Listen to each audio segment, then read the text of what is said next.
নমস্কার বন্ধুরা, শুভ নববর্ষ, হ্যাপি নিউ ইয়ার। সকলে ভালো আছেন নিশ্চয়ই, আমরাও ভালো আছি। আজকে আমরা চন্দ্রমল্লিকার একটা পরিচর্যা আপনাদের সামনে তুলে ধরব, যেটা সকলের জেনে রাখা ভালো যদি চন্দ্রমল্লিকা করতে চান। তো আমি আমার গাছে যে জাপ পোকা বা সাদা মাছি, এই চন্দ্রমল্লিকার সাদা মাছি একটা ভীষণ রকম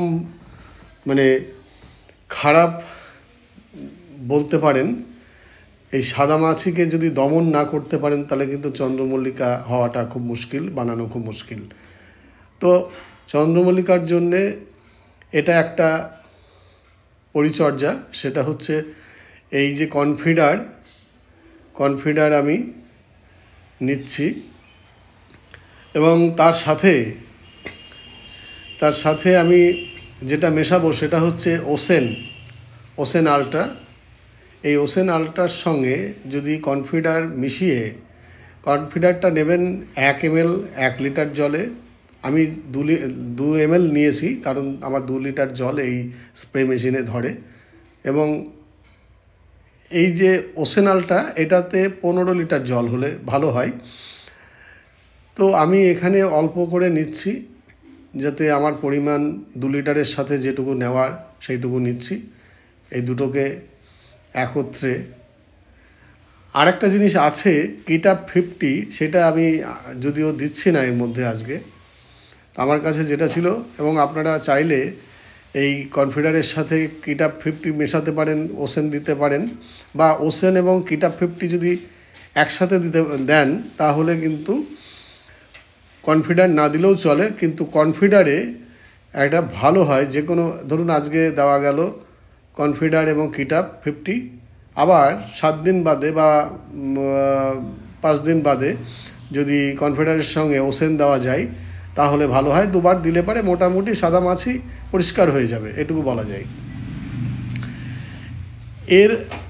এই যে পরিচর্যা আমি আজকে করব, আমার কয়েকটা গাছে ভীষণ রকমভাবে সাদা মাছি এবং জাপ পোকা, বিশেষ করে হলুদ জাতীয় যে ফুল হয়, যেমন সর্ষে ফুল বা আমাদের যে হলুদ রঙের যে ফুলগুলো হয় চন্দ্রমল্লিকা, সেইগুলোতে কিন্তু বিশেষ করে জাপ পোকা অ্যাটাক বেশি করে আর কি।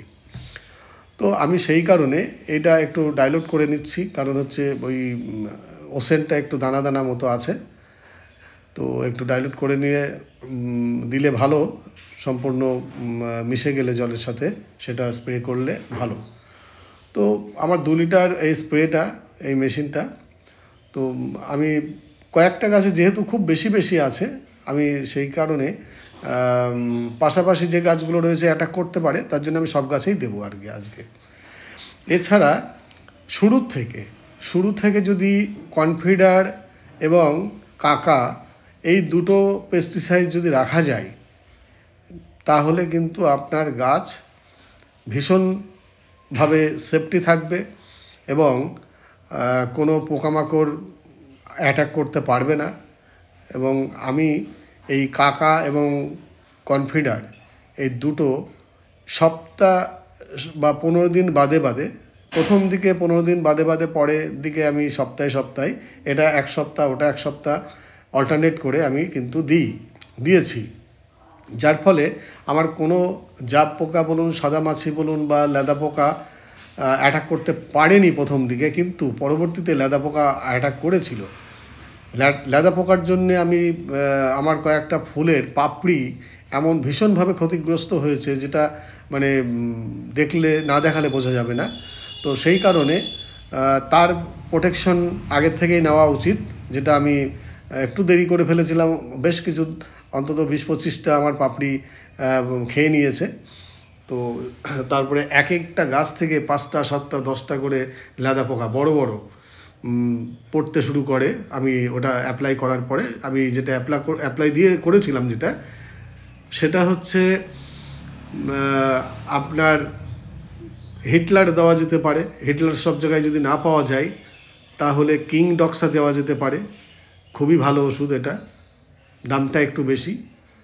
তো আজকে আমি যেহেতু আমার এইটা জাপ পোকা এবং সাদামাছি মানে ভর্তি হয়ে গেছে গাছগুলোতে, এই গাছটাতে বিশেষ করে এই যে হলুদ রঙের যে গাছটা আমি দিচ্ছি, এই গাছটাতে কিন্তু বেশি অ্যাটাক করেছে। আমি জানি না সব প্রজাতিতে কিন্তু সব পোকা কিন্তু অ্যাটাক করে না, আমি দেখেছি এটা।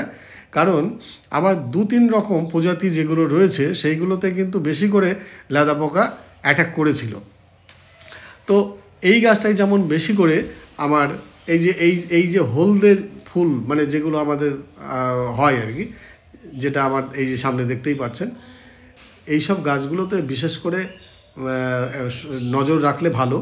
কারণ একবার যদি সাদামাছি জড়িয়ে যায়, ভর্তি হয়ে যায় গাছে, তাহলে কিন্তু গাছ ক্ষতিগ্রস্ত হয় এবং গাছের কিন্তু অনেক ক্ষতি হয়, ফুলেরও ক্ষতি হয়। সেই কারণে অন্তত ফুল ফোটার সময় থেকে একটু নজর রাখতেই হবে। তাহলে ভালো যে একবার করে স্প্রে অন্তত 15 দিনে দিয়ে রাখলে ভালো, তাতে করে ফুল এবং গাছের কোনো ক্ষতি হতে পারে না বা হবে না।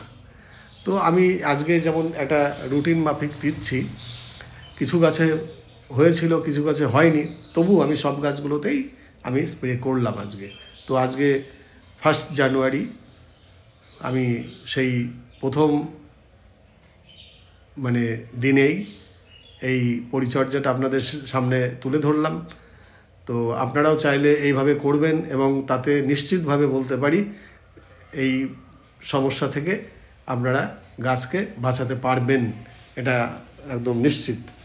তো যাই হোক, আজকে আপনাদের সকলকে নমস্কার এবং পরবর্তী ভিডিও আপনাদের সামনে তুলে ধরতে আমাদেরকে উৎসাহ দেবেন, তাহলে ভালো ভালো ভিডিও আমরা আপনাদের উপহার দিতে পারবো। আবারও বলি, সকলে ভালো থাকবেন। নতুন বছরে আপনারা সকলে আনন্দ করুন, ভালো থাকুন এবং আমাদের চ্যানেলটাকে সাবস্ক্রাইব করুন। নমস্কার।